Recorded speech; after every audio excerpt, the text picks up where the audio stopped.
Sunderland defeated Barnsley 4-2 last night in what was a spectacular game of emotions for me. First 20 minutes, brilliant. The 70 minutes afterwards were difficult, tense to say the least. And today I am joined by Sunderland Executive Director Charlie Methven, and we're going to talk a little bit about the game last night, talk about what's happening behind the scenes at the football club and whatever else, wherever the wind takes us. So first things first, how are you, Charlie? I think the phrase is been better. Hungover? Yeah. And whose fault's that? Tony Davison's. Okay, just wanted to make sure. Well, no, it's my fault because I've known him long enough to know that it's a very bad idea to go celebrating with Tony Davison. So that's not really his fault. Where'd you end up? I'm not sure. Can't remember. It's better than the last time I went out celebrating with Stuart and ended up trying to steal a kebab off a Sunderland fan in the taxi queue. That was a real low. Did they give you it? Yeah. Oh, that's good. At Yeah. least you got it. Well, he did sort of offer it, but I shouldn't have taken it. It was pretty humiliating moment in retrospect. Yeah, I mean, you saved the club with Stuart. He gives you a kebab. To me, that's a fair trade. Well, we haven't saved the club yet, have we? Well, saving in the process. Trying to. So before we get started today, I just want to announce that we've got a new sponsor at Roker Rapport. And it's a sponsor that I'm very proud to have. And it's the Beacon of Light. It's a superb facility for our region. And I suppose it's a true beacon of all good things in Sunderland, including sports, events, education.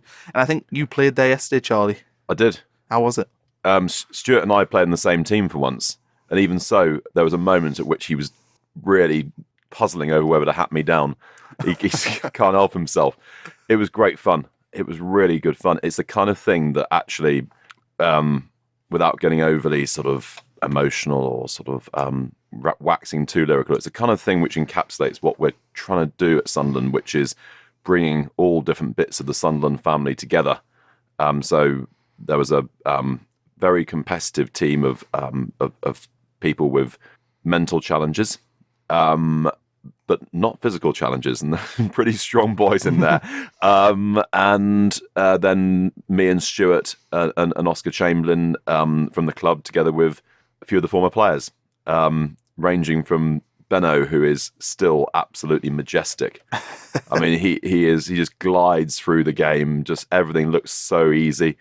And then Mickey Horswell in his 60s, I mean, tracking back 20 yards, making a challenge. And then at the end, when we're winning 5-2, saying, don't give them anything, don't give them anything.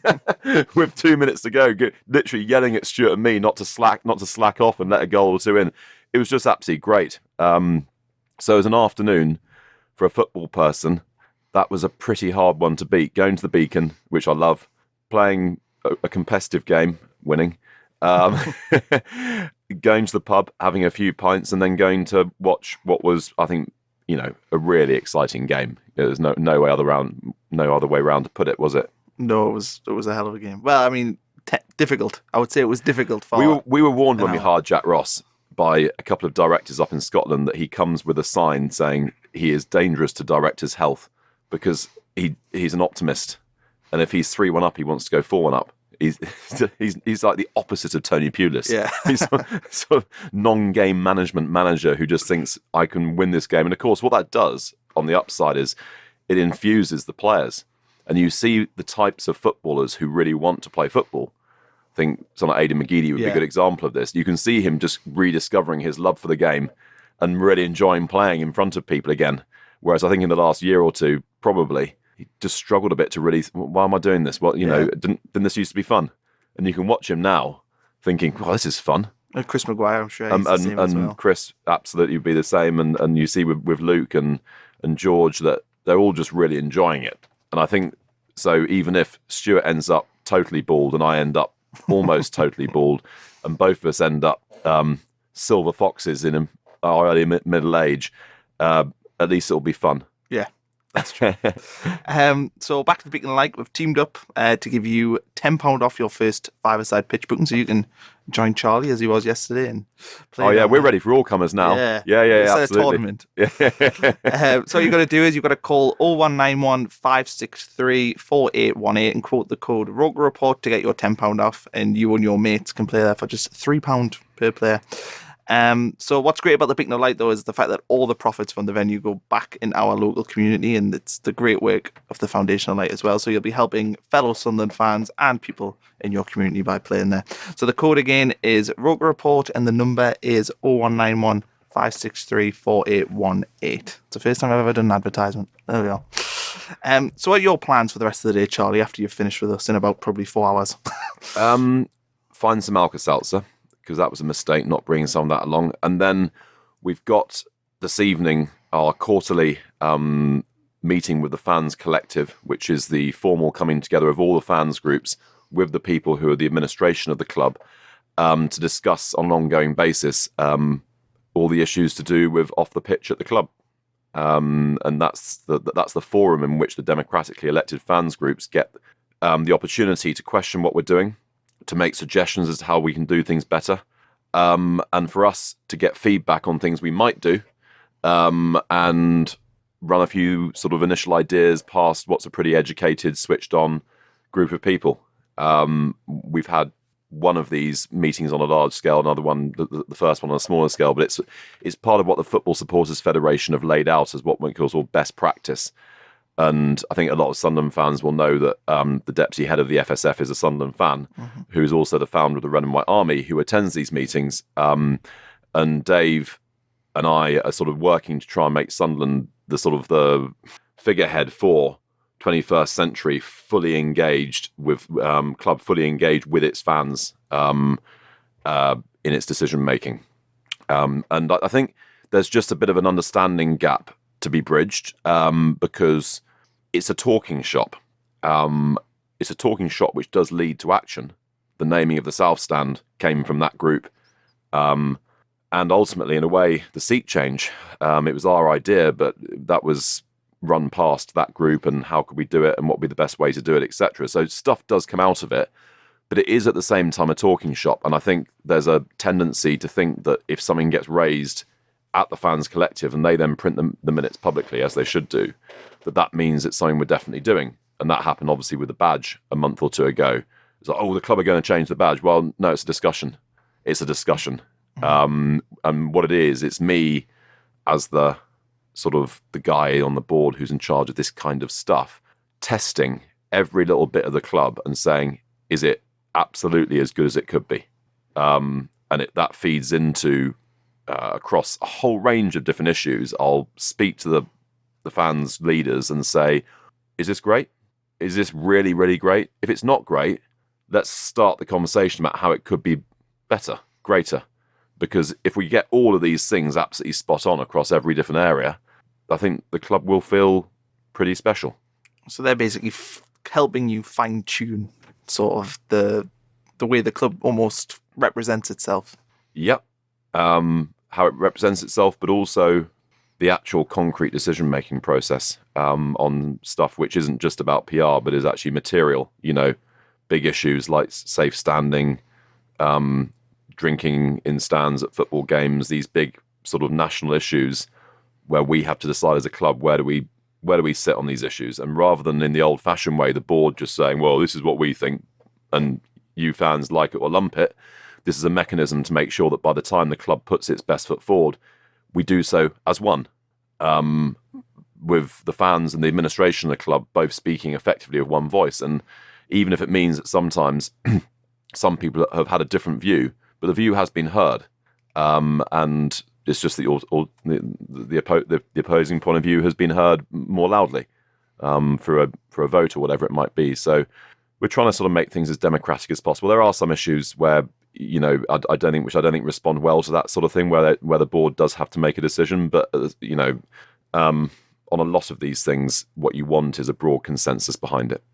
Okay, I'm going to jump to talk, and we have talked a little bit about the game, but I want to talk about the game a bit more, just because it was such a good game. So, what did you make of it from the director's box? From, you know, the first 20 minutes compared to the last 70 minutes, how was it for you up there? I sort of divided the game into looking back. This isn't what I was doing at the time. I sort of divided the game into three looking back. First half an hour, I've probably watched plenty of seasons of third-tier football, definitely a lot more than most Sunderland fans, and I'd say that half hour, that's as good as a League One side is going to play. I thought we were absolutely brilliant at the way we moved the ball so quickly, and a really decent Barnsley team who's fundamentally exactly the same Barnsley team as the Barnsley team that only just got relegated from the Championship last year. So it gives you quite a good benchmark. They're basically a low-end Championship side. And they've added Kiefer Moore, who's a really good striker, to that. So you look at it and think, okay, that's the benchmark. They're powerful, they're strong, they're young, and they were already decent last year. And for half an hour, I thought we just passed them off the park.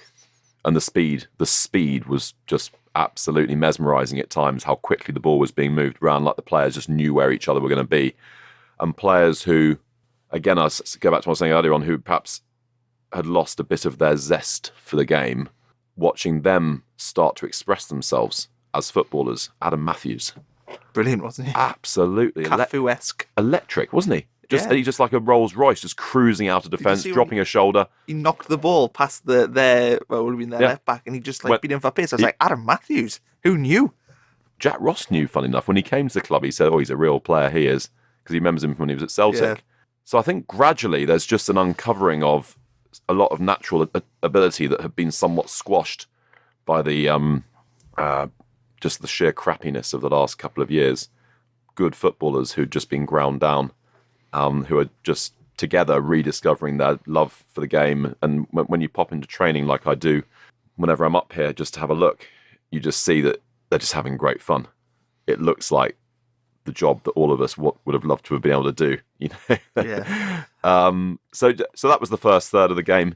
There was a critical moment when Josh missed a very good chance to go 4-0, which is then game over and probably damage limitation from Barnsley at that point.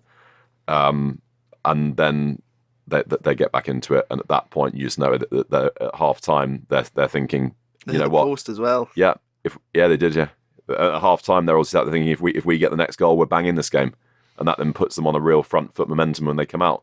So we had to scrap, battle, really show that we weren't afraid to get our hands dirty. I thought, as a punter, which is all I am, I'm not a professional person. This was a slightly new situation for us to manage, being well ahead against a good team. We've been well ahead against some of the weaker teams, but to be well ahead against a good team who've got the capabilities to come back and mentally be able to tell yourself, it's still 0-0. It's still 0-0 with a better team. We now need to go on and carry on being the better team. That's a sort of trait. That's one of those traits that teams gradually learn, isn't it? It's rather like how the team dug themselves out on Saturday against Walsall. That was a trait that they've been learning for a bit. That was the result of several games where they've come back from a goal down or from being down to 10 men and then down to 10 men and 2 down. Right, it's okay. We know this situation. We've been there before. We understand what we have to do.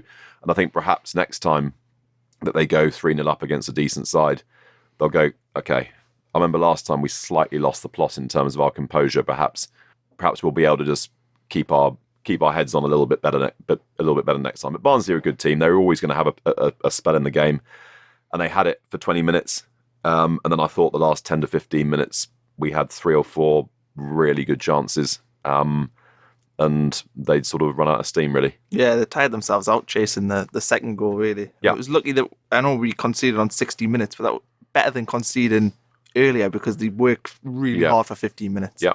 And we didn't really give them a sniff after they got the second goal. I can't recall any hairy moments. I don't think they created a lot in open play in the whole game, actually. Yeah, it was Kiefer Moore. What a head. But off corners they looked threatening, didn't they? Yeah. Gucci and Madja both scored brilliant goals last night. I don't know, which was your pick? There was also Luke O'Nine's, which was a brilliant team goal, but which was your favourite? Well, Madja's. Yeah, the turn inside. I just thought that seamless, smooth turn, just a little bit of acceleration and bury it with one touch. It was majestic, wasn't it?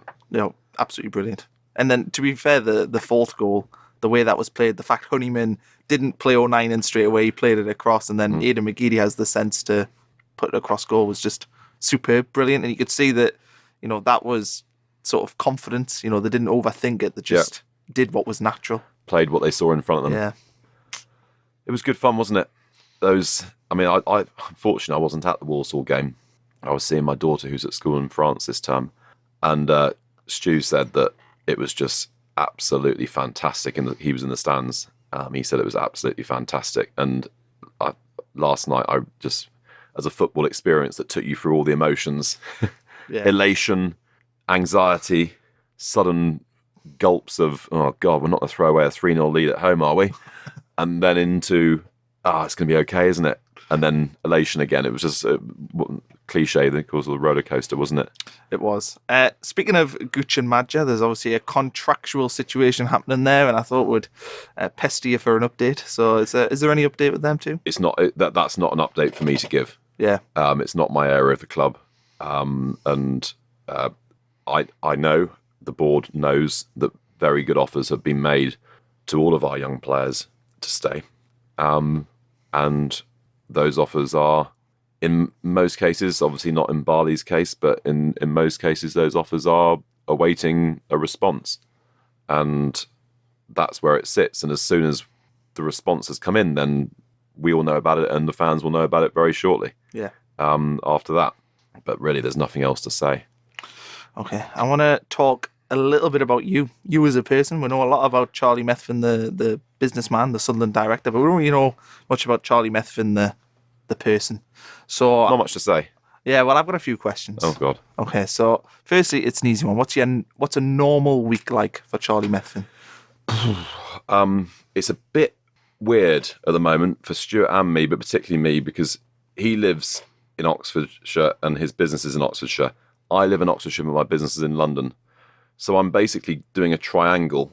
I might have a Sunday in Oxfordshire, go up to London on Monday, be in London Monday, Tuesday, Wednesday doing my day job, which is public relations consultancy, and then coming up to Sunderland on a Wednesday night, spending 3 days in Sunderland, going up to a Saturday home game, then coming back down to Oxford on the Sunday, maybe taking a day working from home on the Monday to sort myself out and do a bit of admin, and then going back into London maybe for 3 days, Tuesday, Wednesday, Thursday, Friday maybe. So it's just a constant shuffling between 3 places. It's not very efficient. No. But there's not much I can do about it.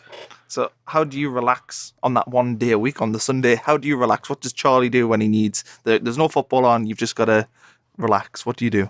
Just have a really nice bath and listen to the Roker Rapport podcast. Good answer. That was a strong answer. I've also had a question about the red socks. You wear red socks on a match day. Are they lucky socks?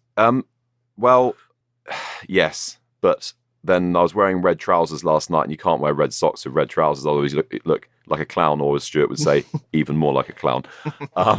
So last night I was wearing blue socks and did all right. So it could be blue on Saturday. No, it'd be red on Saturday. Yeah. No, you think about that far in advance. You don't know what's happening with the socks. No, it's just I'm these red trousers I'm wearing them today. I think they could do with a trip to the cleaners. So I'll be in some sort of sober suit on Saturday. Favorite pint? I like a lot of the Czech pilsners and German lagers, to be honest with you. In terms of the generic stuff, I quite like Carlsberg. I'm not as anti as some people in Sunderland have noticed. I'm not as anti Coors Light as some people seem to be. I quite like it. I like Coors Light. Yeah, I like it. And my other half's from Colorado, so sort of she encourages that. Yeah, because that's where it's all based, isn't it? Yeah. Does she watch the Colorado sports teams? Or do you watch the Colorado sports teams? Yeah, a bit. Helen was a top-class international basketball player. Nice. and played Division 1 basketball in the States, which is the top level of college sport, and then came back to Germany to play for Germany.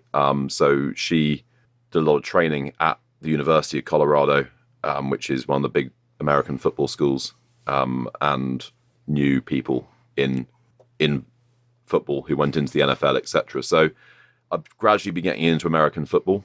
It's not a patch on our football, let's be honest. Not. But it has its moments. Just the breaks in play are It's really nice in a 10-minute highlight package. Yes, maybe. Exactly. The breaks in play are infuriating. And the other thing is, which I don't understand, is part of the fun of sport is watching people have to do things that aren't quite their thing. Aidan McGeady is a wonderful footballer, but last night he was having to track back, and you're seeing a player for whom that doesn't come naturally. But in football, you have to do everything. You have to go back for the corner. You have to mark your man, etc. In American football, it's like, well, you only have to do your thing. The moment you've done your thing, we're not going to make an attacking player have to try and defend. We're just going to bring on a whole new team of people who are defensive people. And imagine what football would be like if that were the case. Yeah. We'd start off with all our attackers on the pitch, give them a go, and then say, okay, now we're going to put all our defenders on. Yeah, it's weird. It's weird, isn't it, when you think about it? Why would you do that? Why not just have one team? Yeah, no, it is. Have to pay so many more players as well. I know I'm speaking like a sports club director here. Imagine having to play 2 full squads of attacking and defensive players. Well, maybe that's what you should get involved in next. Once you're finished with Sunderland, take over the Denver Broncos. Broncos. There we are. I think the Denver Nuggets are the basketball team. I Yeah. What's your favourite film? Oh, I couldn't give it a succinct answer. What's your to that. favourite genre? Genre? Do you like a rom-com? Sort of. If I'm made to watch it, I tend to end up enjoying them more than I think I will. I'm the same. Yeah. But I wouldn't go out and sort of, deliberately make a trip to cinema to see it. Jennifer Aniston's a guilty pleasure of mine. What's happened to Jennifer Aniston? Oh, I've got no idea. She just seems to appear in the odd film, doesn't she? She's about 50-year-old now. Yeah. And despite being on the front cover of Grazia magazine every year for 4 years, with them wondering who she was going to get married to, did she ever get married? No idea. I don't think she's had any kids. I'm pretty sure. This has changed. This conversation's taking a turn. Not expect we talk about Jennifer Aniston. So what was the favourite genre anyway? I quite like a Western. Oh, Western. Nice. Yeah. Favourite holiday destination? Argentina. Why Argentina? I'm partially Argentine. Makes sense. And it's a great country. Although if my mate Juan becomes president of Uruguay, I might frequent there a bit more. They've got a fantastic coastline there.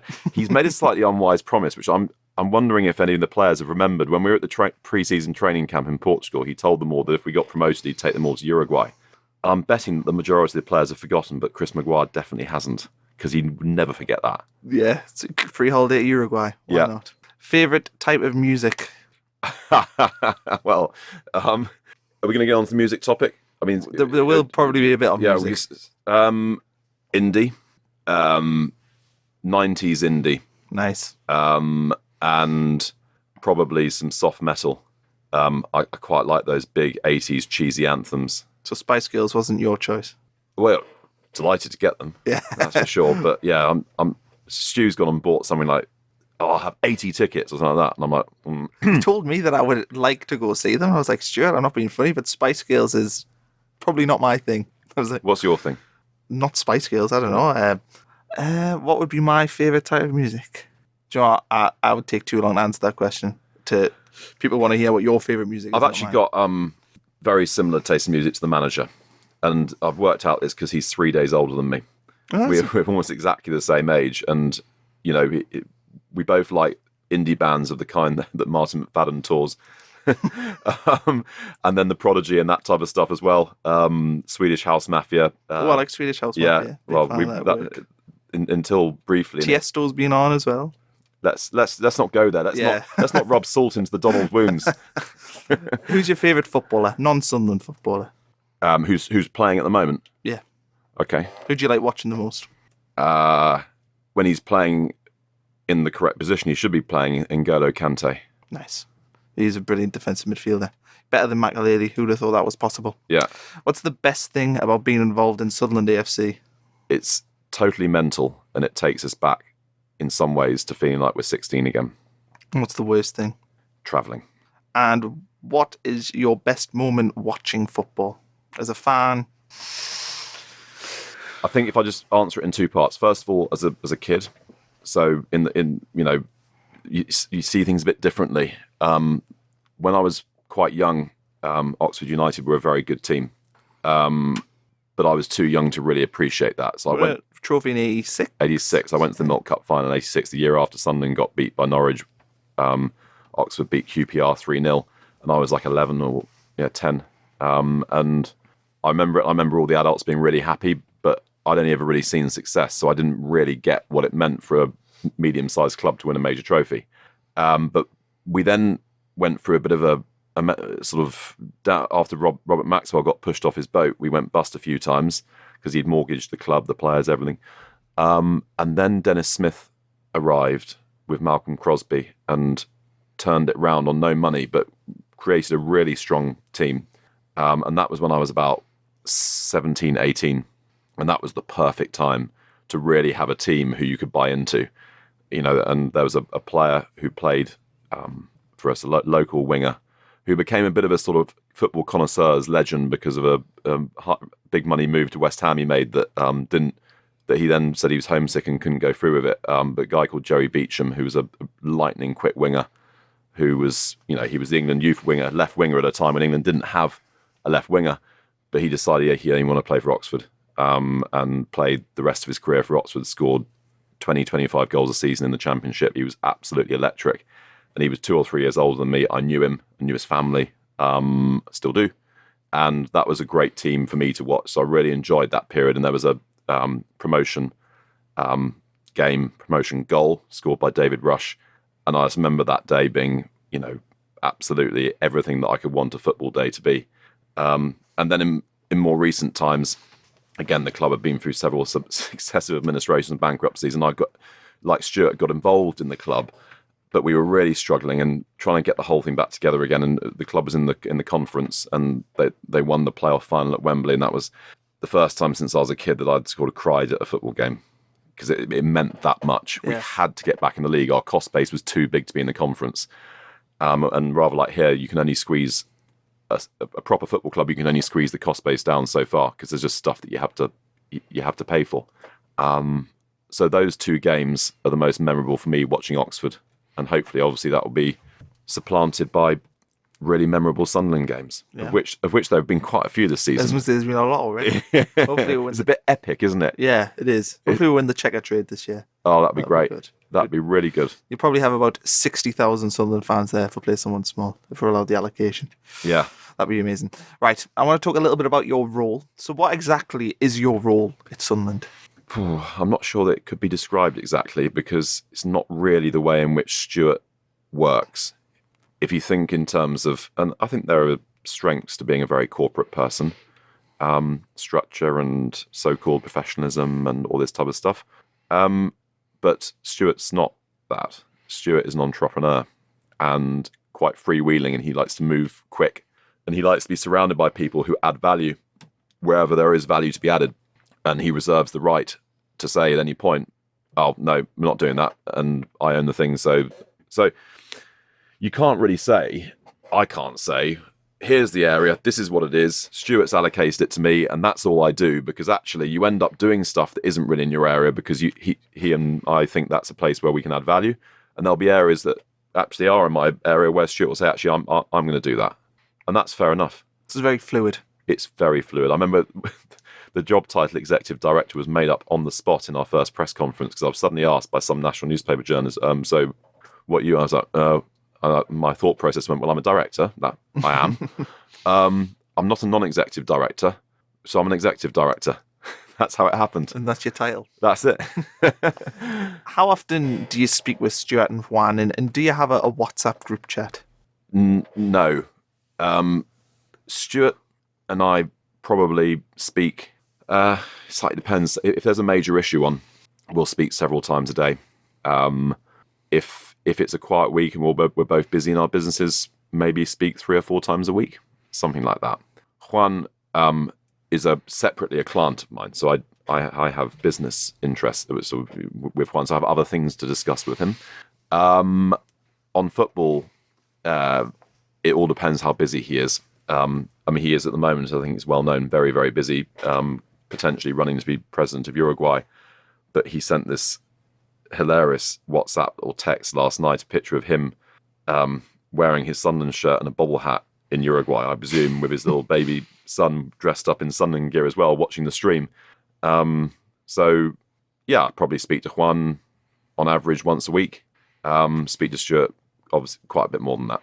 Yeah, I was hoping you had a group chat. I like the idea of you having a group chat and sending inappropriate things around to each other, like what happens in our Roker Rapport one. I want to take you back to the day you came here back in May. I think it was the 21st of May. The first day you had the club, you had your press conference, and then you came here. So what were your feelings that day, and how happy are you with the progress you've made in 6 months? Feelings that day were of relief that we were finally in, because it's quite a torturous process, and we had to do it at breakneck speed, relatively speaking. But we knew that every week that went by, what date did you say it was? 21st of May. We knew that if we got into June and we hadn't been able to sign a manager, and therefore we didn't have somebody in place to speak to the players, and some of the better players would start drifting away because they wouldn't know who the manager was, and we just knew that we were under the gun a little bit. So it was a real relief when we finally ironed out the remaining issues of Ellis pretty much that morning, I think. That's a good example of Stuart at work.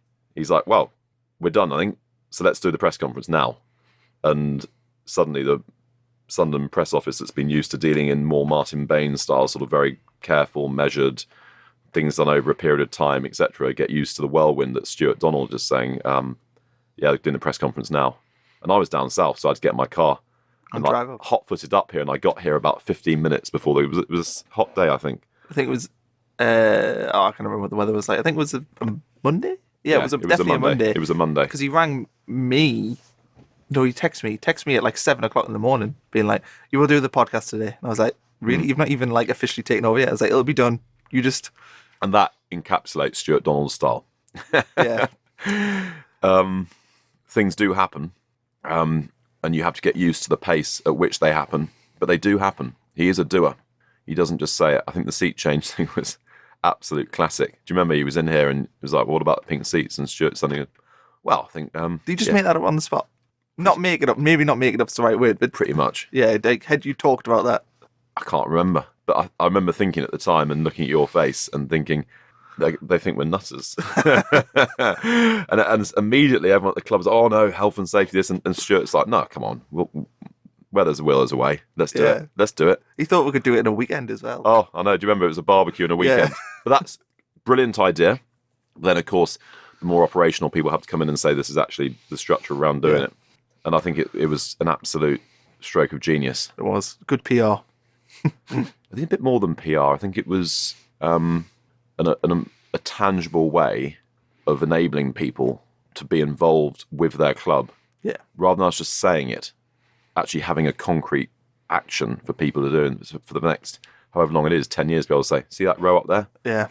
That was me." Although I'm told that your DIY skills are not such that you'd be able to say that was a row. Yeah, I was going to say, I'm surprised that the people in the southeast corner have not fallen through their seat yet, because it was me who did them seats. They don't really sit there, do they? Well, no, that's the family bit. I did. Well, really? It could be an accident waiting to happen. Yeah, it could be. But you didn't change any. You've got worse DIY than me. No, I'm absolutely useless at DIY. Yeah, so I'm the same. Why? You can pay somebody else to do it, so why would I do it? I'll just do it wrong. No, I don't pay someone. Just get people to do it for free. Oh, fair enough. Well, I don't have that power. You've recently worked with Daniel Levy and Spurs. Well, I'll be pushing it a bit. Say, work with Daniel Levy and Spurs. I was a consultant to Spurs. What were you? Well, are you allowed to tell what you were consulting about? Yeah, actually, funny enough, I mean, it was actually on helping Tony, really, helping Tony fill the new stadium, which was his role. He did do a good job. It's still not open. Well, he's doing a great job. He sold it out. And then he left just before it became clear it wasn't going to open. Yeah. And I teased him the other day saying, just imagine all the hideously awkward conversations you'd have had in the last 5 months if you'd stayed there. Yeah. And he's like, yeah, I know. It would have been horrendous. I think next time I see him, I'm going to take the mick out of him for that, actually. So what were you actually doing there then? So what was it? Basically helping them. I mean, it's so what they've done in the new stadium is at White Hart Lane, they had 1,500 expensive tickets, what they call premium seats, and then in the new stadium that's moved to I think 8,500, one of the biggest in the world. So they had to fill 8,500 expensive seats. So we were helping them define what that proposition was to the London market, and then find those people. Yeah, it'd be difficult. Those companies, those people, etc. It was really interesting. It was the first time actually I've really worked specifically in hospitality. Something that Tony knows a lot about.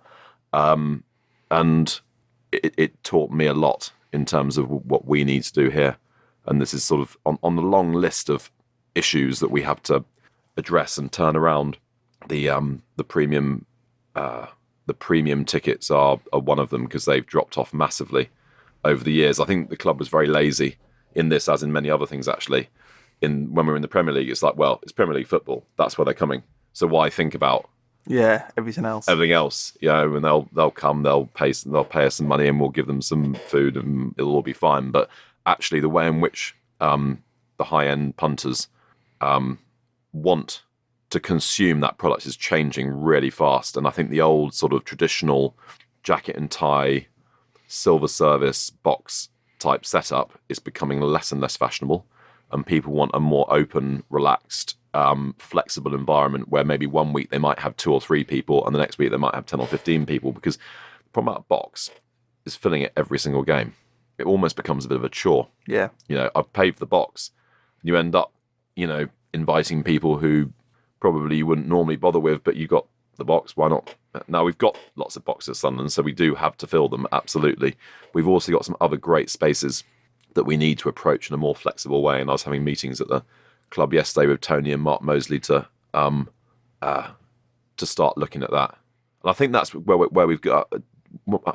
Sorry, my hangover's sort of slightly woolly-headed here. I think you asked earlier on how do you think it's gone? Yeah. Yeah? That was... The second part of that question.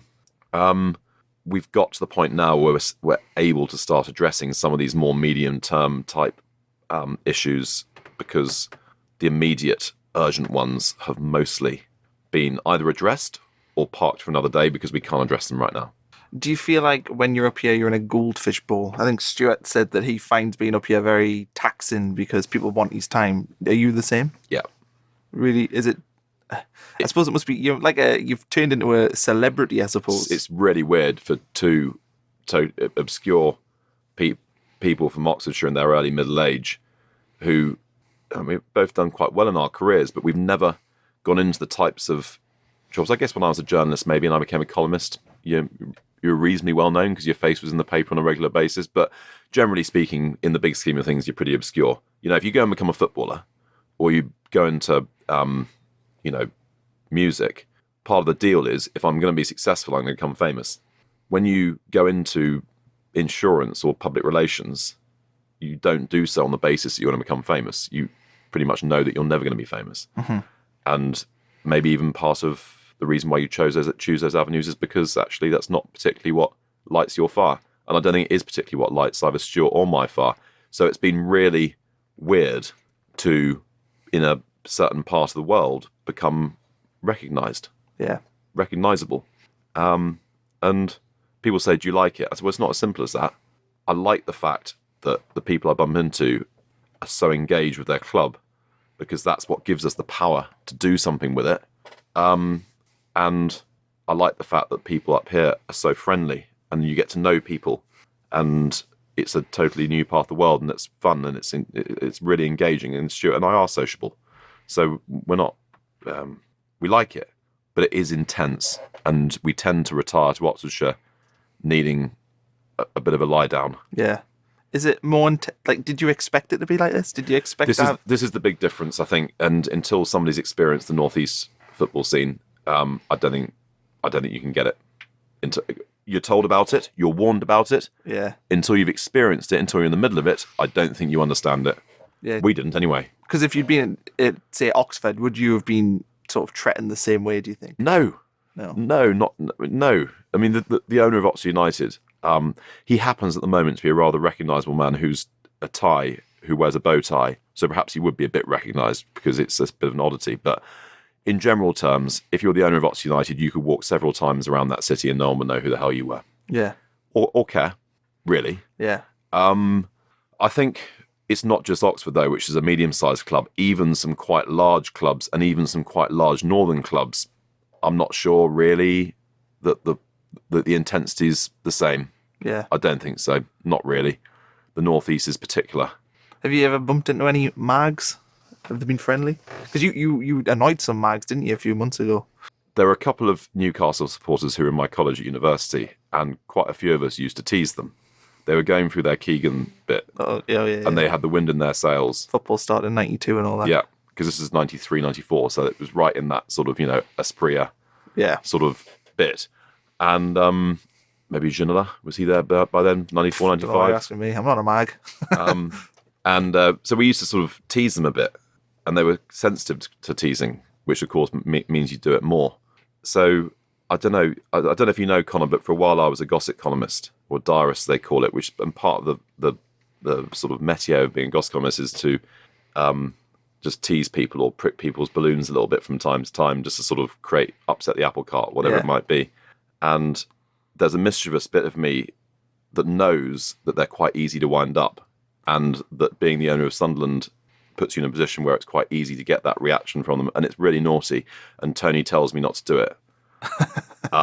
But just from time to time, Stuart and I can't help it, because they do get onto you in such a way that you're getting such bang for your buck.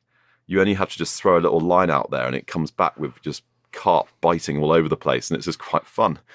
Yeah. But we shouldn't take it too far. But it is a bit of fun, and I know that the rivalry is very serious. I know the rivalry is very intense. We haven't been to a derby yet, so we don't know what that's like. But we know the rivalry is very intense, and we know that it's not always actually fun. That it actually can be quite serious, and so we're not belittling it, but we do think that football is meant to be quite fun. Yeah. In general. Oh, I say tease them away. Tease them all you want. And you know what? They'll tease us back. But if it can be on that level, then it's not bad, is it? Yeah. Well, I mean, I doubt you'll have much teasing with Mike Ashley. So. No, and I haven't teased Mike Ashley either. I don't think. Do you know Mike Ashley? No. No. Okay. Some championship clubs have been talking about leaving the EFL, kind of setting up a Premier League 2, I think, is the idea. What's your view on that? Would Sunderland be interested in leaving the EFL structure if that ever came up? I haven't discussed it with Stuart, so I hesitate to speak on behalf of Sunderland. Your but if I can speak it on my own, I think it's a crap idea. And what about the European Super-league? I can see why they'd want to do it. Do you think it's for leverage? I don't think they would do it. Could Liverpool function without Everton, Tottenham without Arsenal? I think there'd be. I can understand why, in the short term, certain corporate-style chief executives put together a spreadsheet and think this might be a good idea. In terms of anyone who cares about the culture and the history of the game, it's an absolute abomination. And the current structure of our league is absolutely fantastic when you think about it. Compared to other countries, we're in a situation where 20 years ago, Manchester City were in our position, and they're now probably the strongest club side in the world right now. You've got a situation where teams who 20, 30 years ago were ever present in the top division, but who are in obscurity now, like Coventry. You've got team at Leicester who can go and win the top division. And I think the way in which the Premier League's finances are structured means that I think that is possible now, because you've got mid-ranking teams who have got the budgets to be able to afford to compete for top-level players against Juventus and the big Spanish clubs, etc. Now, okay, if one of the very top English clubs comes along and says, actually, we'd rather have that player, then they probably will get out-competed there. But there's a significant pool of players who are at the very top of the game, and they can't all play for those top 5 or 6 clubs. So the opportunity, if you get your recruitment right, given the budget you've got, and given that you can outspend any other team in Europe pretty much other than Barca and Real, well, that makes sort of anything possible, really, if you get it right. Do you think they'll ever change the way the TV rights are done in this country so that the top 6 get more than the rest? But for that to happen, the other 14 would have to vote for it. Yeah.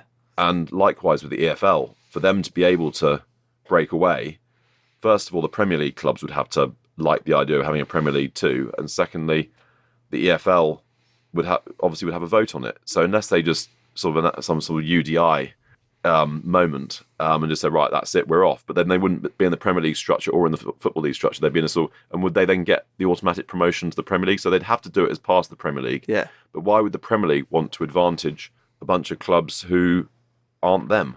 Well, Leeds United's one of the big ones, and they've not been in the Premier League for 15 years. Yeah. So it's an interesting debate. I don't know, what do you think? I think it's a bullshit idea. Yeah. I think they're both bullshit ideas. The European Super League particularly upsets us because I think, it's the history. It's the history of the game. The fact is Sunderland have always played Manchester United. Whether or not Manchester United think they're quote unquote bigger than Sunderland and shouldn't be playing them, sort of irrelevant. We've always played together. Why should it change because you want to play Bayern Munich more often? Yeah, well, given the way United are going at the moment, they might not be in the top 6. Yeah, that's true. Did go through the Champions League last night, though, so credit to them. Hypothetically, what would the club, or what would you have done, I suppose, if it was asked to donate 250,000 to Richard Scudamore? What did you make of that? There's so much that happens in, quote, the modern game, as it's known, which just makes you scratch your head and think this is surely absolute rubbish. Richard Scudamore has done a very good financial and commercial job for the Premier League clubs, for which he was handsomely paid and bonused. He'll have a fantastic pension scheme. He'll be able to walk into all sorts of non-executive directorships here, there and everywhere, earning just as much as he's been earning in the recent past.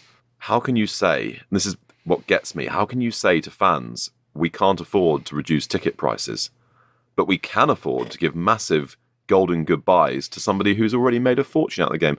Quite reasonably made a fortune out of the game, but it's just something sort of rather unpleasant about it. I don't know if you saw last week when the Tiger Woods Phil Mickelson golf thing was announced, and they were there with piles of money everywhere, and just a bit of me felt just a bit sick. And eventually Eddie Pepperell came out and said this is hideously unpleasant, but he was the only one who had the guts to say it. Yeah. And I hope that from now on, under Stuart's leadership, and obviously with me and Juan, that actually Sunderland will have the guts to say that's not right. It doesn't feel nice. It feels wrong, and here are the reasons why it is wrong. Rather than just trot along with the modern game in all its vulgarity. Frankly, why can't we sometimes say that's not quite right? Yeah. I think we would do. I mean, imagine that £5 million or whatever the amount was when it added up.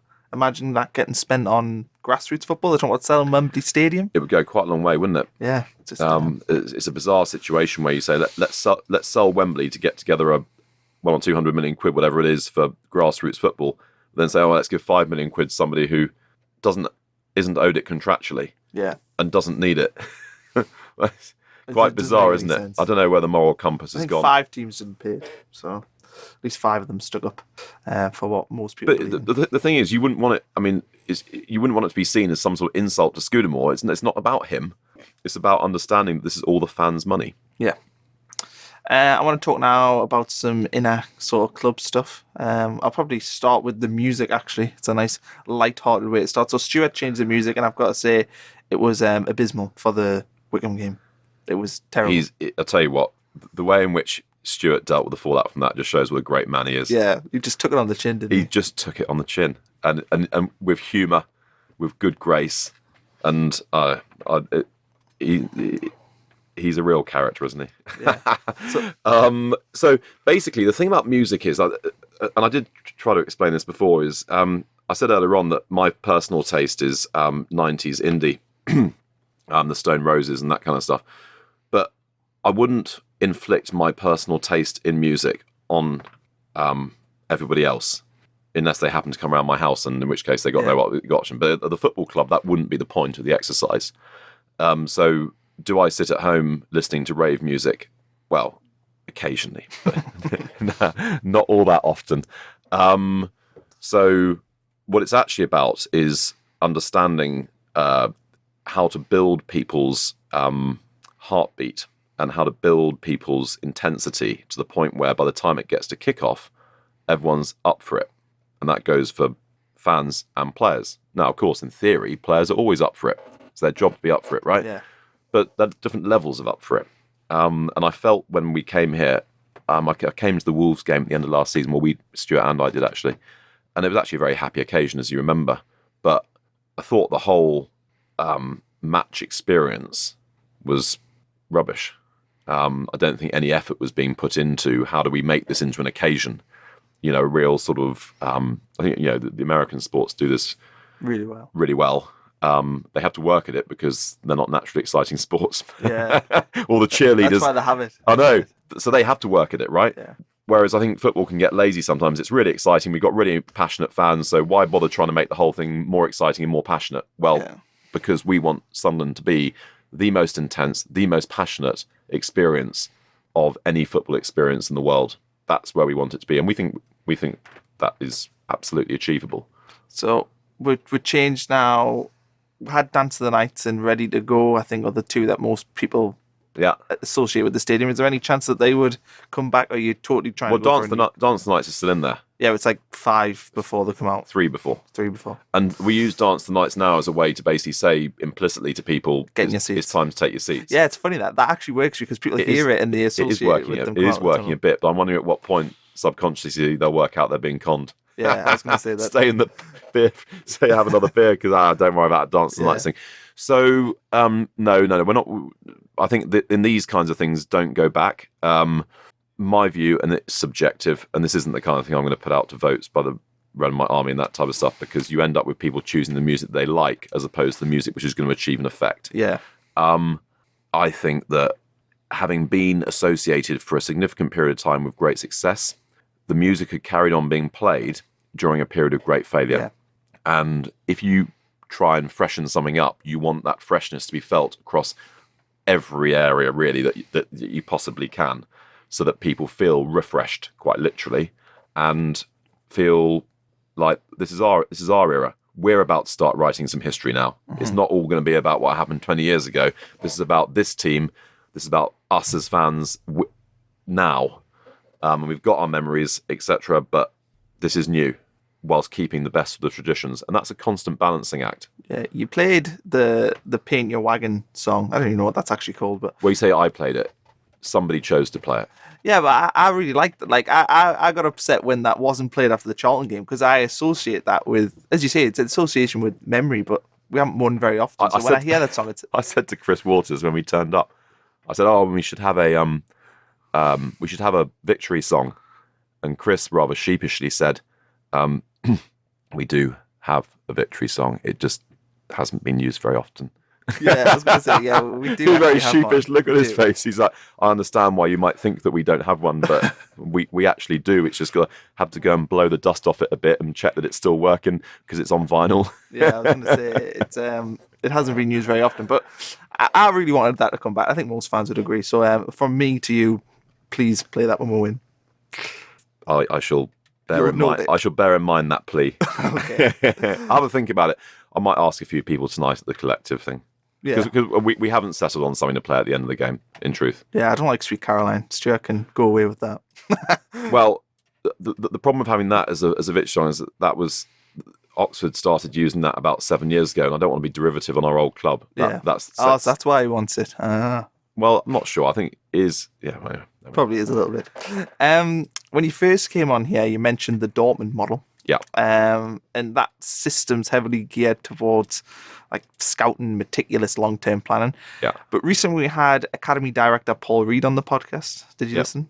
I think so. He was on with Bawley, wasn't he? Yeah. Yeah. And he stated that our foreign youth recruitment relied mainly on favoured agents and that having a 5-year plan was unrealistic. So I suppose really think it's a question of where- clarification of what you meant by the Dortmund It's a model. question of where you are at a certain time, right? I mean, we're not going to achieve the ultimate model that we want to get to by suddenly jumping from 0 to 100 in one go. You've got to build along the way. So the first thing that Reedy has to do and is doing is to make sure that our links within the Northeast are absolutely spot on. Yeah, and he talked about that. Yeah. So it would be crazy for him to start sort of traveling off around the world, as was happening in previous regimes, actually. Traveling around the world trying to find the next big thing whilst you're losing top talent on your own doorstep. So we got to get the shot straight first. I don't think it's been terrible, by the way. There are many areas of the club that I would criticise. Yeah, the academy's done. But the academy is pretty decent, but just making sure that that scouting network in the Northeast is exactly where it should be. You've got to look after that first, and then to start to move on from there. But one thing I would say is that the Dortmund model doesn't mean a precise replica. Yeah. It has to be suitable for Sunderland. I've looked with Rob Mason, the club historian, at successful Sunderland teams, and it's very striking that successful Sunderland teams are absolutely, without any exception, based on northeastern Scottish and Irish players. Yeah. Make of it what you will, but the facts are that they are absolutely indisputable facts. Every single time the club tries to go and attract, what's the name of that Harry Enfield character, Julio Giorgio, whatever.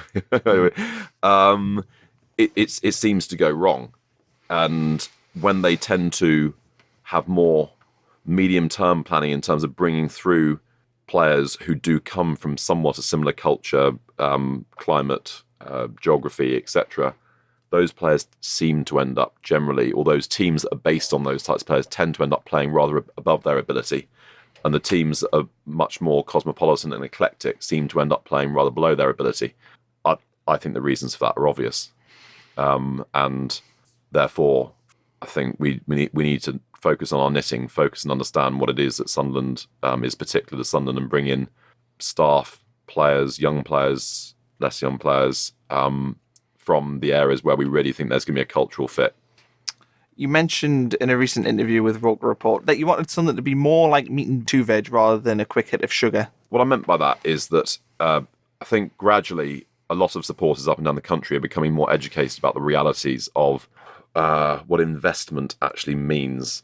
And historically, as fans, we were all mostly reasonably uneducated. Oh, go on, says the owner, hoy a bit of extra cash in. Yeah. You mean old bugger, etc. And then you sort of stand outside the boardroom and shout, "Sat the board," or whatever it might be, or as if they're going to sat themselves.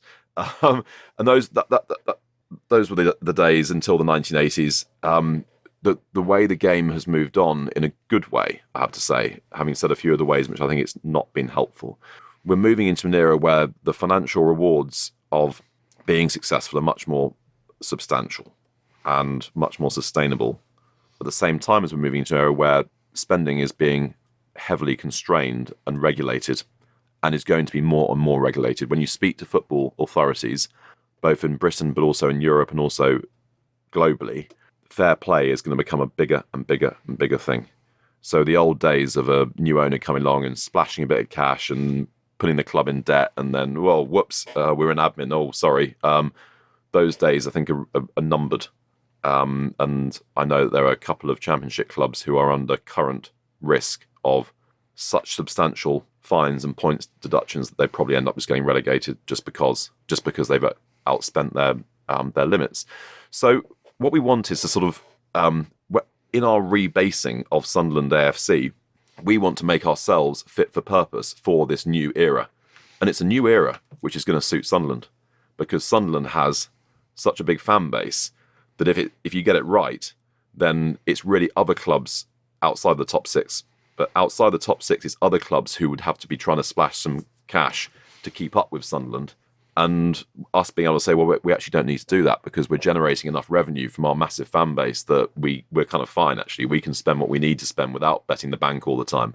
So the sugar hit is, it's January coming up. Sign another striker. That'll make me feel good.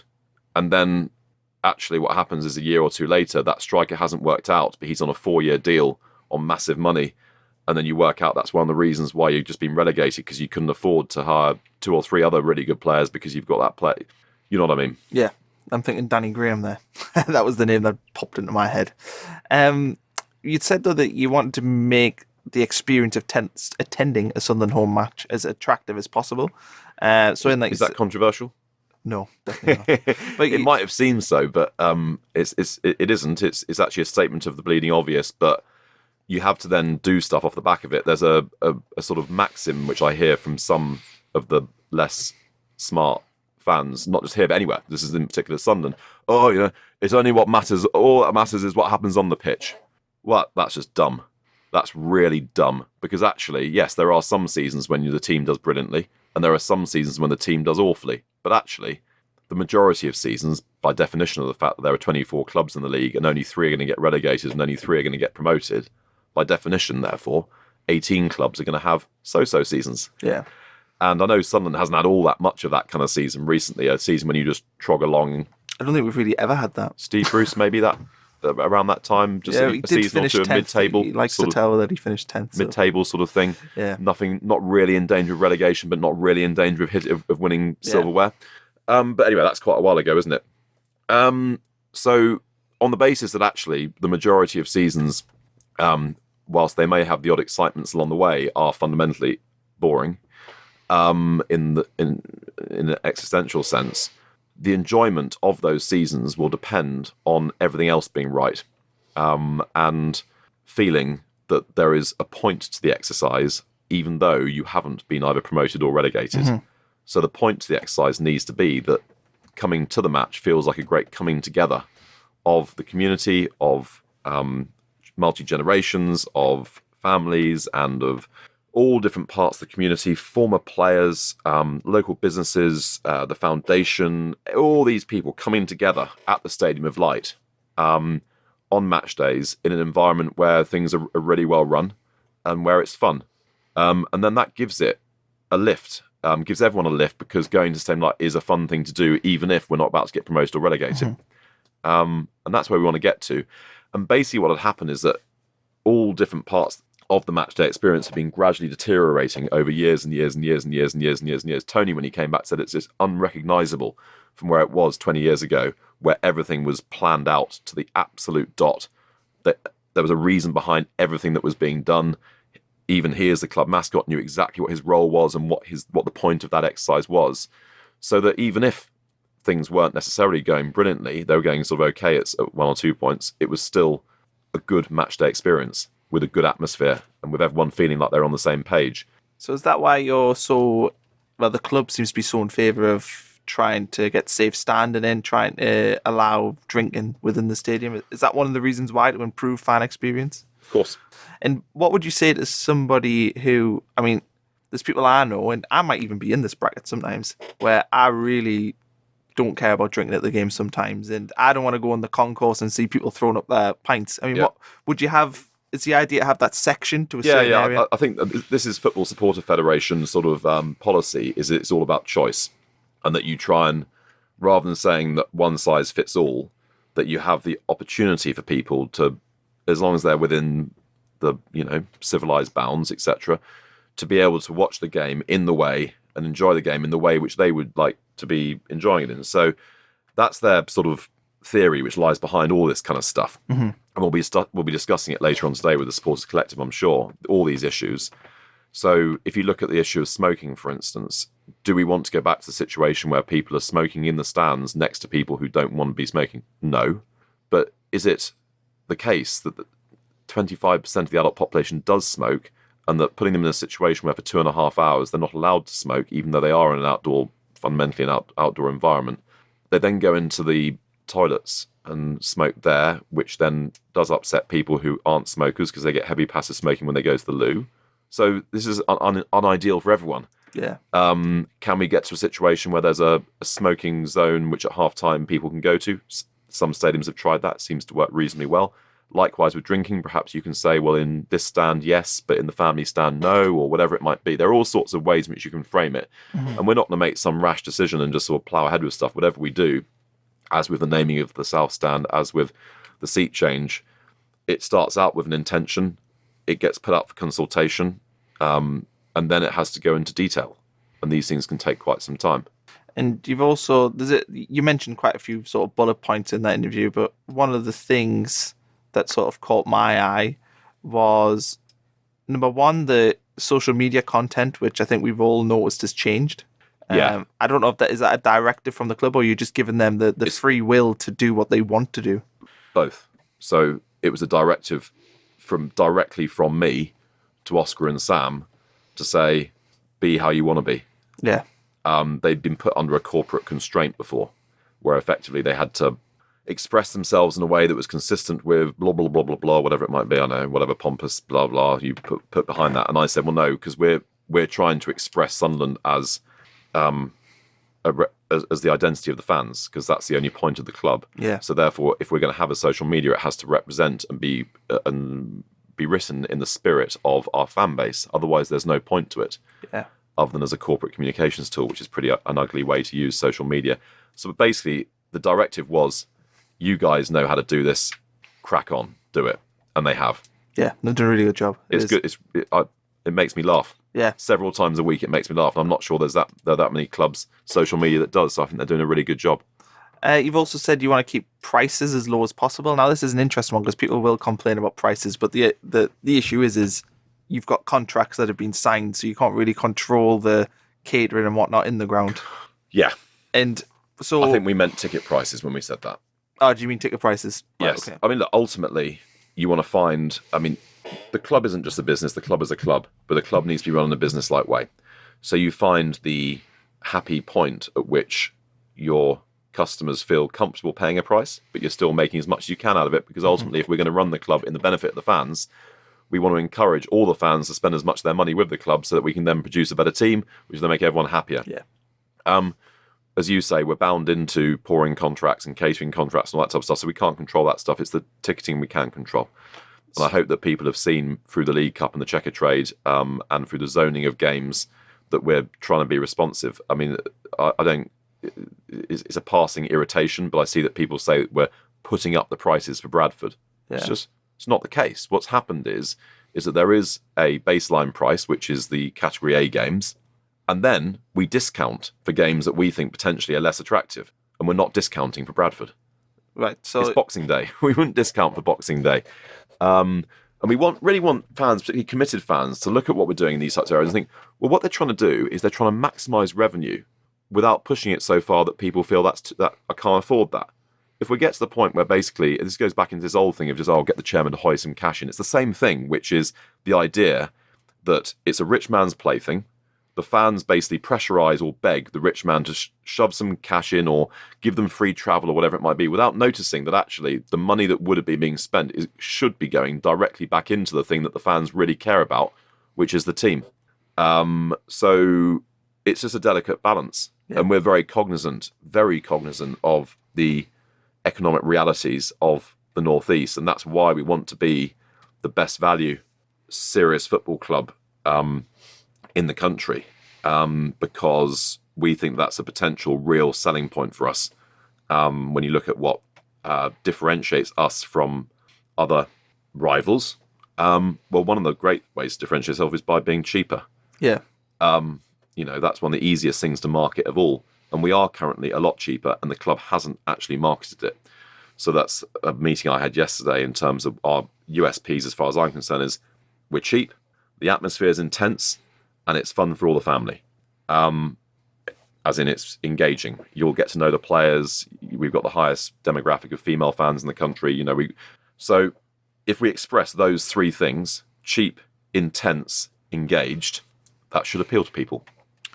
I recently interviewed Bob Murray a few weeks ago, and he was angry at the fact that his legacy had been teared down, in his words, by the ownership groups that followed him. He said that he'd built a proper football club.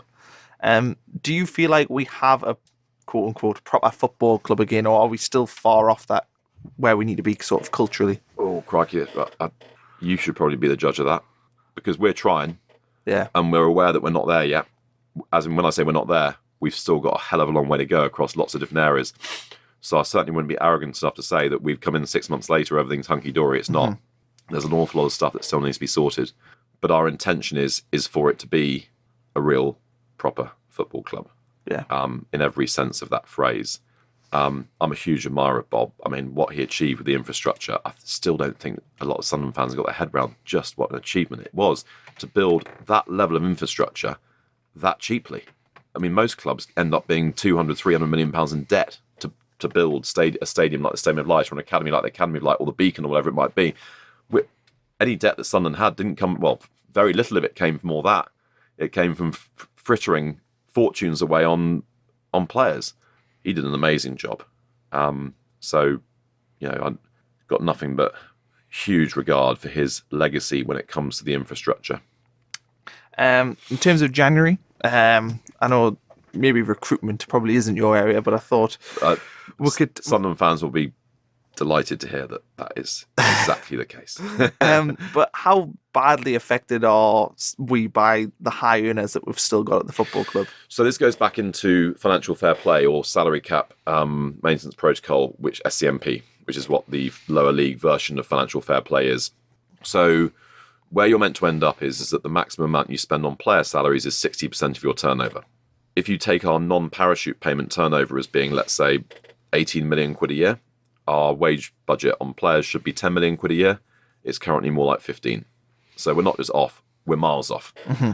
On a technical basis, we pass the test because the parachute payment is high enough that our technical turnover is not 18 million, it's 50 million, whatever it might be. The problem is, and the Football League saw straight through this, they were formidably forensic in how they looked at it. They were like, yes, but your parachute payment has already been promised away. You've got a net transfer deficit of 23 million. You've got court case payments of 10 million. That's it. It's gone. So whilst on a technical basis, you would pass that test, on a practical basis, you would put the club at risk if you carried on running a wage bill that once the parachute payments are finished would be very close to 100% of your entire turnover. So we need to see you start to bring yourself into line so that by the time the parachute payments finish, you're sustainable, you're safe. And we need to see that direction of travel. And Stuart and I had to sign a letter promising that we would do that in order to be deemed fit and proper people to take over a football club, which actually I think is a very reassuring process for football fans to know that now you have to go through. You have to put your business plan in front of them and say, this is how it's going to be, and it has to fit into their regulations. So the long and the short of it is that when we want to sign somebody, we still have a conversation with the Football League. Is this going to be okay? And they'll say, well, does it broadly fit within the direction of travel? You know? So does that affect, we talked about contracts before, and I'm not talking specifically about those contracts, but if you're trying to sign a player like Lyndon Gooch who's came through your academy, do you have to okay with that with the Football League? I think the answer to that, and I had an informal conversation with the head of legal at the Football League, is that what they're trying to do is ensure the club is well run and sustainable, and preventing the club from signing up their star academy graduates would not be helping the club be well run and sustainable. So they're sensible. They just want to make sure that we're not risking the club. You've got a meeting tonight with the Red and White Army. We've already discussed that, but the South Stand, that's going to be renamed. Are we going to rename the other stands? Or has that not been agreed? Hasn't been discussed, actually. I think, Stuart, in my view, so there's one stand which, although we all seem to be reasonably unaware of it, there is one stand which I think is formally called the Carling Stand or something like that. That's the North Stand. The North Stand, yeah. Yeah. So that's unnameable while we're still in that contract. I haven't had a look at the contract, but Tony says no time soon.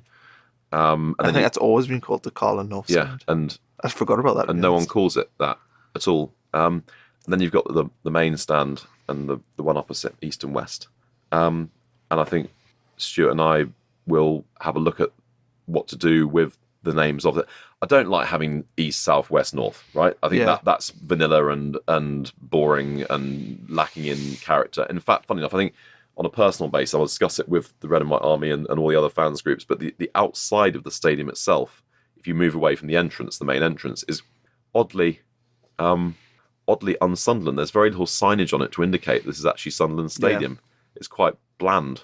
So I think we would like to see gradually bringing in more and more sort of elements that give the stadium some identity in line with Sunderland's history.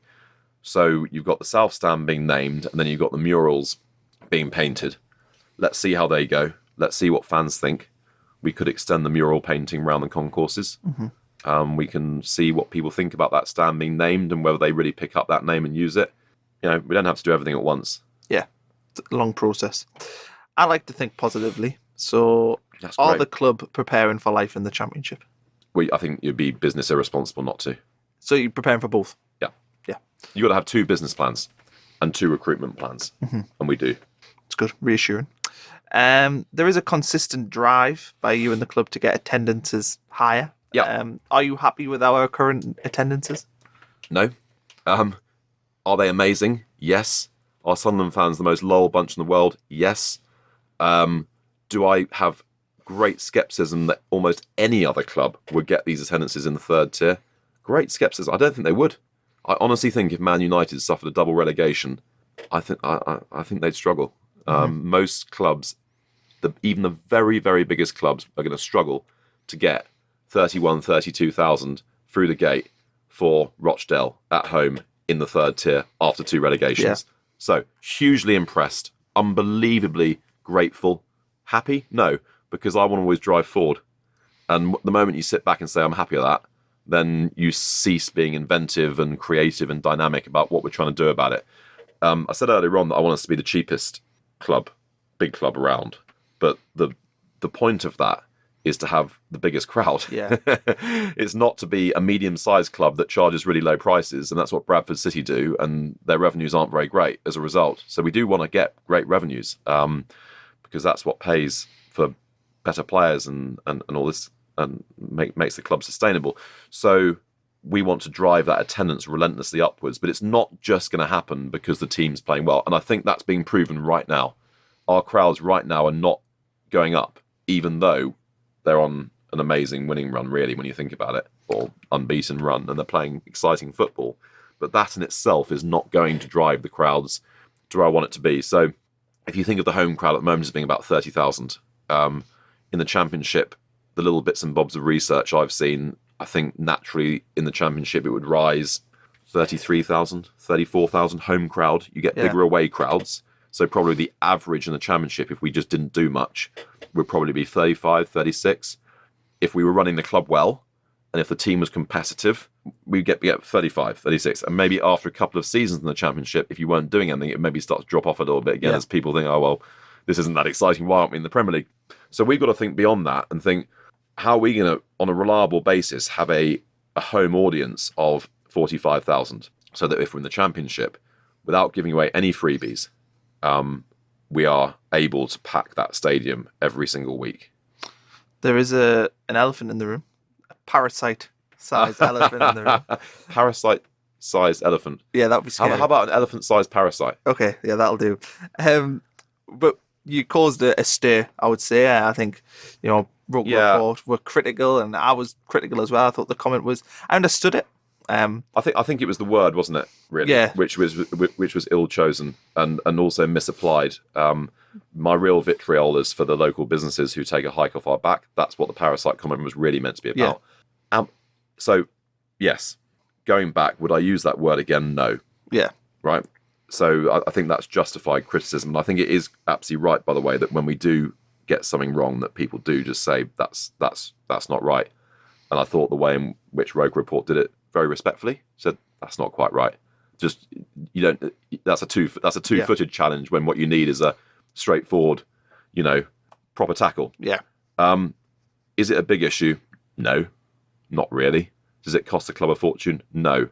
Is it indicative of a general culture by which lots of people think that Sunderland is a bit of a joke, soft touch, free ride, doesn't really matter, rich people own it, fuck them? Yeah, I think it is. I think there are several things that have crept in because of the general atmosphere of disrespect between the club's owners, administration, and administrators, and the club's fans. There are a bunch of practices that have crept in which seem to be sort of deemed to be somewhat acceptable, that I think most really great fans, which is what most Sunderland fans are, know in their heart of hearts aren't ideal. So is that when you talk about improving fan engagement and ticket prices, that's what that's aimed at, isn't it? It's aimed at that fan group who choose to watch the game at the pub. That's who you're trying to get. There aren't many of them, I don't think. Several hundred, maybe. Yeah, it's not 1,000 at most. Yeah, exactly. So I don't hold any great sort of aspiration that this is the golden key that unlocks our future attendance growth. I really don't. It's a much more cultural point in terms of I don't want anyone to take the piss out of this club, because ultimately when they do, they're taking the piss out of the people who do go. And really, they're claiming to be Sunderland fans when fan is short for fanatic. And I think if you're a Sunderland fanatic, you would want to contribute to the club going forward. And yeah, would I use the word parasite to describe the people who do watch the streams in the pubs again? No. The second bit of what I said was, do I think that they are real supporters? Not really.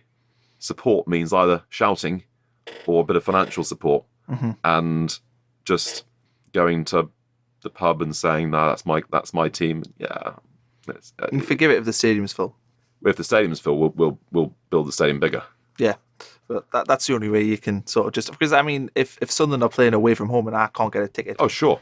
Sure. What happened with Accrington and Stanley and stuff. Where they're doing and that's why we're going to start doing beanbacks, is to make sure that people who are real fans and who want to watch their team can at every opportunity.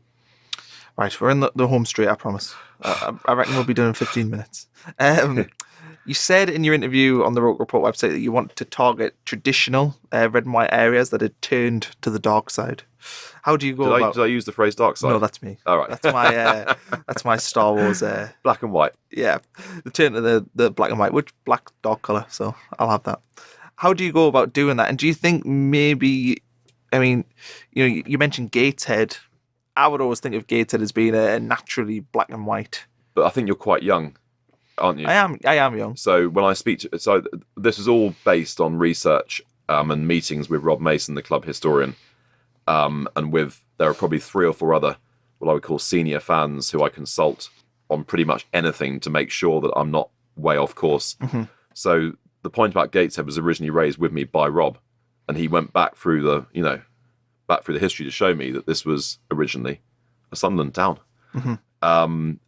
Some time ago, and it had probably already been on the drift a bit by the time that John Hall and his Geordie Nation came along and really tried to put a black circle, which included Gateshead. It's a medium-term challenge. Gateshead is a town of 150,000 people. There are 150,000 population cities that support championship clubs. It's a big town. Yeah. So it's just one example of a place where there will be people there who want to come and watch good value, intense, family atmosphere, engaged football. They won't all be passionate black and whites. And we want to compete for those people and for the next generation and say there's a real alternative. And we're different. It's a long-term aim, isn't it? It's a medium-term aim, but you've got to start. You don't achieve medium-term aims by thinking, well, we'll address that in the medium term. You achieve medium-term aims by starting now and then moving from there. And I think, some no instigation of mine, but some supporters of their own initiative go off their butts and formed a Newcastle branch that's already up to 100 members in the space of 2 or 3 weeks. Mm-hmm. So it'd be counterintuitive to say that we're going to target people in Newcastle, but we're not bothering Gateshead.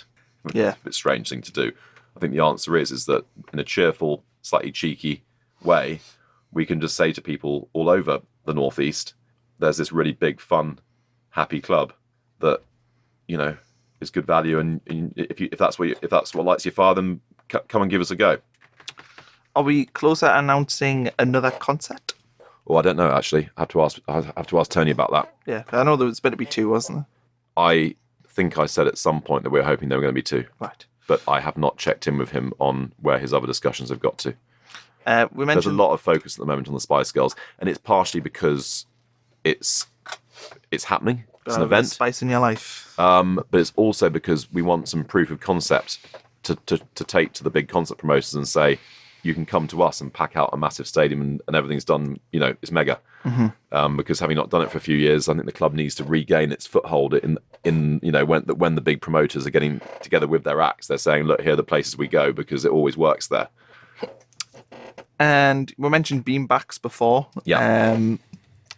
How did you manage to organise that? Because I think it was actually a suggestion from Accrington to give credit where credit is due. So does that mean you have to share the revenues with Accrington?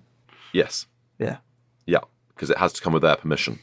Right, so they're the ones who are effectively the rights holder for that Saturday afternoon game, which, as we all know, exists in a TV blackout effectively within the UK. So it's for them to say, actually, we're going to waive our blackout because we think that more people can watch it than will otherwise be the case. And when they came, I think, I might be wrong, but I'm pretty sure they came to us with the idea and that we then said, okay, that's great. And that then opened our eyes to future discussions with other clubs along the similar lines when we got a limited allocation.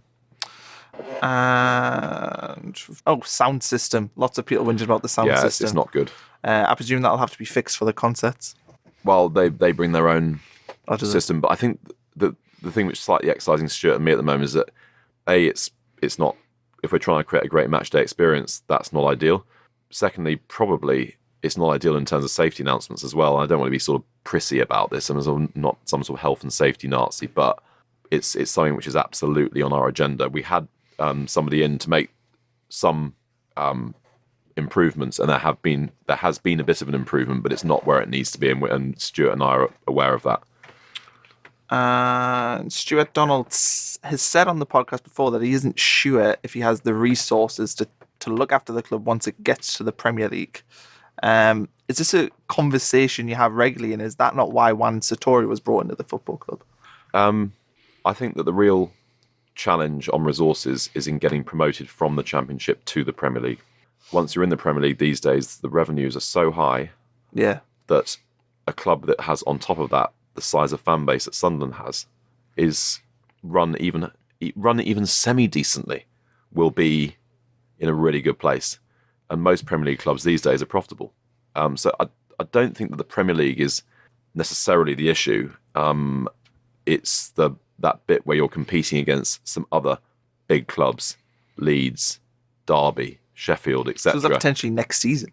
Well, I said we're planning for the Championship, aren't we? Because we'd be irresponsible not to. Yeah. We're also planning for League One because we'd be irresponsible not to do that. But we are planning for the Championship. What we're hoping is that we're clearing up the financial issues, and in the meantime, while we're doing that, the club is running at a significant loss, which Juan and Stuart are funding. We're hoping that by next summer, a majority of those issues have been cleared up, and that we get to the point where the club is not losing very much, at which point the final parachute payment, which is much smaller, will go partially to bridge that loss, but also there will be extra budget then left over from that parachute payment if we've got things properly sorted out. If we've got the losses down to £4 million, £5 million, then the final parachute payment will still be reasonably significant over and above bridging that £4 or £5 million loss. If unfortunately we don't manage to get the losses down below £10 million, then the majority of the parachute payment will be eaten up by it. So we are on what I call an egg timer to get everything sorted by next May. Ellis is finally paid out by us at that point. The majority of the court cases are, we think, pretty much finished, done by that point. The transfer overhang, there are a few remaining ones next July, August, but that's then pretty much it. So hopefully we then enter next season rebased and in a position to then everything good that then happens goes onto budget as opposed to into filling black holes. Does that make sense? Yeah, I think so. So you're looking at the start of not the season coming up after this one, the one after that, we're at sort of zero. Or No, this summer. No, it's this summer. This summer we're looking at. Or next summer. Yeah, summer 2019. There we are. For the year. We want to get to a fully rebased Sunderland, but it is a hell of a challenge. Talked a little about Juan. He's going for a presidential campaign. What have you made of that, and has that affected his? I think he's absolutely barking mad, in the nicest possible way, because he's a really close friend of mine. Juan is the type of guy. He's got such energy and such intelligence and such capability that I think he almost gets bored quite easily and needs to move on to the next challenge.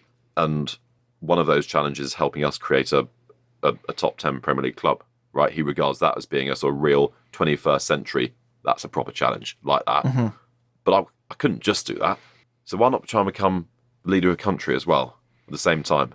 And you're like, well, why not just do the football first and then have a look at the politics second? Because I know enough about politics. I worked in politics. There are so many boring meetings with people who you have to meet but you wouldn't want to meet. And Juan is not somebody who deals easily with boring 3-hour meetings, but he'll have a lot of them if he becomes president of Uruguay. So each to their own, and he's a guy of extraordinary achievement and capability, but Stuart and I would probably rather sleep every night on burning hot coals than do what he's doing. Yeah, fair enough. And also Monaco, there was a situation there. How much, well, I presume he doesn't have any involvement in it, but I mean, how aware? Well, his wife owns it. Yeah. So he's not personally involved, but he is pretty involved. I think he is. I think when your other half owns, I know that my partner's involved at Sunderland. I mean, she's, I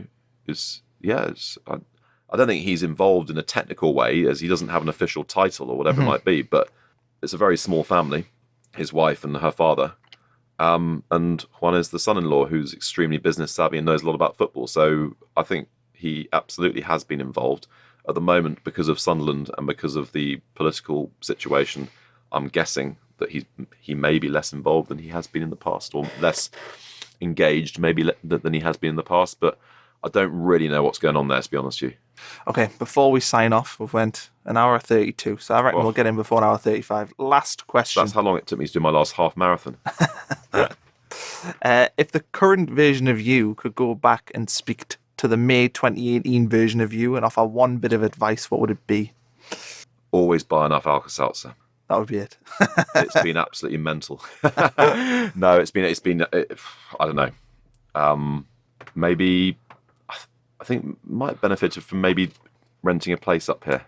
You can still do that now. I know, and Stuart and I were talking about on the way up earlier this week that it's an awful lot of time in hotels. Nice hotel, Roker Hotel, really nice, but I think maybe we'd be able to have more downtime up here if you were able to have your own bolt hole. Yeah, your own stuff. There's nothing worse than going to a hotel. It's never yours.